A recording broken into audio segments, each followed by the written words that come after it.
love Coach Willie, the coaching staff, the manager. So they're really very welcoming, very warm. You're pretty solid rookie here, but were you surprised na Pinoy ka?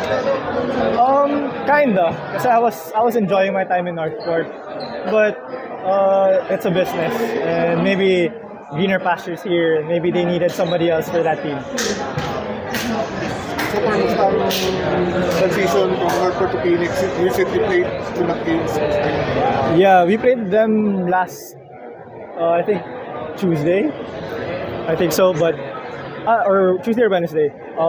Tabla kami. It was good to see some faces. Kuya Calvin, Josh, Cade, James, Jerick, Fran.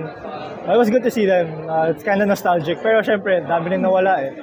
So from my first conference with them, daming nawala. So it was 50-50. Wala din si Coach Bonnie. So medyo Coach Jeff wala din, Coach Jack. So medyo happy for them that they're in different teams. Happy to see some guys that are still thriving there.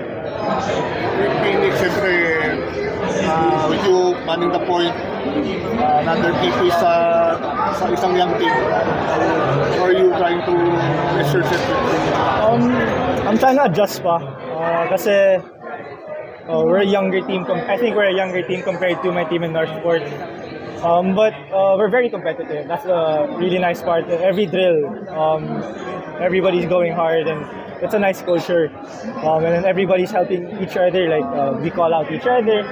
There are some conflicts, but we resolve it by hashing it out, or on the court. Turuan lang ba? Like what I know, I'll teach. What they know, they'll teach me. So it's really nice. It's fun. It's fun to learn from new people. Actually, I'm kind of loving that. What about playing with RJ Azulit, Garcia, Wets? Our tune-up against Northport, Kuya RJ, our captain, he scored like 5 straight points, and I think I was the one passing it to him. So I was kind of, yes, Beda Letran connection. So that was fun. Pero si RR kasi he's injured, but I'm looking forward also. So, kasi syempre, RR's the MVP of UAP before, and he's RR. So I would love to pick his brains, Kuya RJ's brains. They're really good vets to me. Ako nga nagpakain sa kanila kanina eh. So it's like a rookie initiation. Given yung situation ng Northport ngayon na new team will be coming in, tingin mo ba mas napaganda pa yung situation mo na trade sa I really wouldn't know, kasi I wouldn't like to see it like that na parang sayang di ako nagstay sa Northport, or why am I here? I'm just blessed wherever I am. I'm always where my feet are.